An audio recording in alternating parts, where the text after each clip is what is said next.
Before we begin, I just want to say congratulations to Alpha AMS for having a number one release on Amazon in the 2 hour education and reference short reads. That's very impressive. You've got seasoned, dating coaches that don't even aren't even in the top 10 when they release. So congratulations to him. He released a new book called Dating Techniques in the Social Media Age. And somebody emailed me and said, Solo, should I read this book? And how did Alpha Male Strategies become so successful so short? And I thought about it and I was like, you know what? That is a great question. How did a new guy come over and basically take over the game when you have dating coaches out here, some of them who have been out here for 10, 20, even 30 years, right?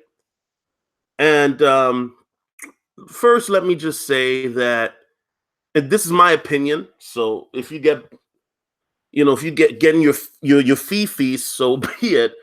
But I think that it's a myriad of reasons. If you look at it, I think number one is timing. At the time when Alpha came back, excuse me, at the time when not Alpha came back, but at the time that he came to YouTube and started making videos and content, dating coaches were starting to become popular again.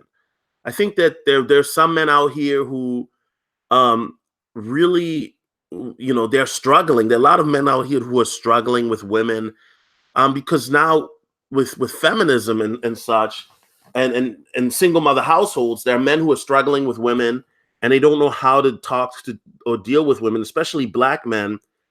And his timing, when Tariq Nasheed left, Tariq was a very popular dating coach who had a diverse market, particularly with younger men, but then he moved on to the Hidden Color series. And when Alpha came, it was just timing. His YouTube videos, he figured out the algorithm, which was, when you make these videos, keep them 10 minutes. And unlike other guys like Tariq, and this is not a diss to Tariq or other guys, there wasn't a lot of filler. Some people, dating coaches, tend to rant and all of that. He just went straight to the point. He gave you what you needed to know, and boom. And so it made his content binge worthy because, you watch one video and you're like, whoa, that was fast. Next thing you know, you've watched 4 or 5 videos. And that really helped him to grow as a content creator. Number two is the relatability factor. I think that you have dating coaches that like I said, they've been around for 10, 20, 30 years. I mean, you were in your prime in your 80s and 90s. That's cool, but to an 18-year-old, he wants the game. He wants to be able to relate to somebody, and so Alpha still is relatively young. He's not. He's about to be 40 in a year or two, right? And he's still out there dating in the field. And some of these dating coaches, they're married. They've been married for or relationship experts, whatever they call themselves. They're married.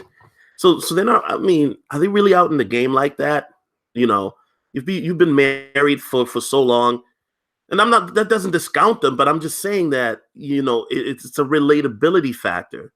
When you got a guy who's in his 50s or 60s giving you game, that doesn't discount the fact that it doesn't give him game. But I think a young guy is going to be more inclined to listen to an Alpha Male Strategies or Sim for the P, especially if they can relate to relate to their audience, which Alpha is very good at.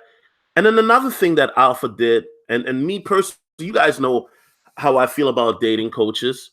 But I told Alpha straight from the bat, look, if you want, what is going to make you different than other guys? And, because we got a lot of dating coaches and we're going to need to see proof. We're going to need to see receipts. And, Alpha was adamant. He's like, oh my God, look at that bottle. My goodness, she got a fatty. Good Lord. But I told Alpha, look, you gotta, what is gonna make you different? And Alpha, we were talking about it, and Alpha wholeheartedly agreed with me. He's like, you know what, Solo, you're right. I'm gonna have to show proof, receipts, this and that. But I don't want to get sued or have a girl this and that. And I told Alpha, you know what? I understand. And this is one of the reasons why I would never want to be a dating coach, because a dating coach is like a salesman, right? You're not going to buy a car if you're not able to test drive it. You're not going to have a gym trainer or take fitness advice from a guy who's a slob or is fat. You know what I'm saying? So me personally, if you're trying to sell me something, because I used to be in sales, I'm going to need to see the product. I'm going to need to see some proof. And Alpha has done that. Now, I know some people are going to say, well, this girl is nice. She got a nice butt, but how do we know she's real? Look, it's really not that hard to, get the footage. It's not that hard to do. I mean, when I wrote my ebook, I had pictures and this and that. And by the way, it is free. Like I said, I would never be a dating coach because of that, because there's always going to be somebody who's skeptical, and rightfully so.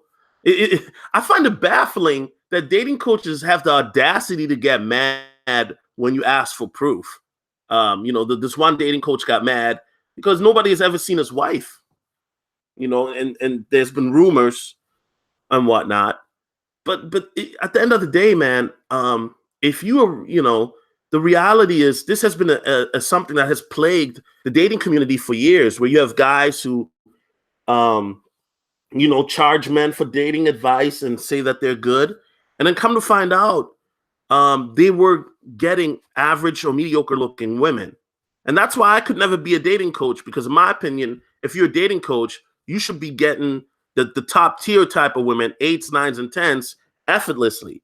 But there was a dating coach who was exposed by the name of Jiffy. He paid for a fat hooker.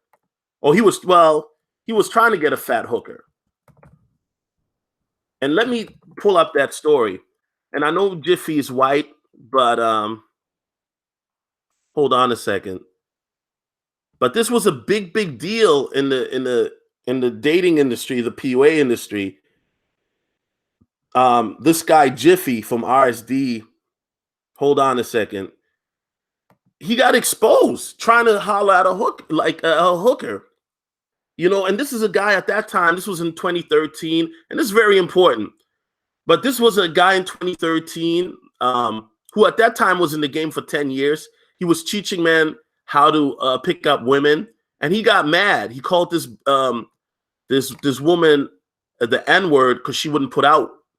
And hold on, I wonder if they got the picture of the girl, man. I'm trying to find. If you guys see the girl, you would be like, what the hell? Yo, it was crazy. And I remember when this story first came out. You know what I mean? Hold on a second. I remember when this first came out, because this was a big deal. And he called the woman the N-word. And hold on a second. I'm gonna have to blur the screen because I don't know if this is YouTube friendly. But he took this girl out, Jiffy did, on a date. He spent $70, and this chick was hideous. No, you know what I mean? Like, it's just one of those things that I'm sorry, but to me, it was kind of like, if that's what people are paying for, I'm gonna leave the link of that Jiffy story in the chat. But basically, he called her the N-word, and he got all butthurt about it. But I'll post the story. But that's one of the reasons why I post proof. And for those who say, well, I want to protect my wife or girlfriend, then just blur out the face. Just blur out the face. But me personally, if you're going to sell me product on your dating coach's services, I'm going to need to see receipts. I'm going to need to see some video footage. I'm going to need to see something. I'm going to need to see demoing something, because I'm not easily sold. I used to be in sales. And you got a lot of these frauds running around like this Jiffy guy going on dates with hookers. You know what I mean? I mean, you got to be skeptical, bro. So, congratulations once again to Alpha Male Strategies. Much success to you. You know what I mean? And I'm out. Peace.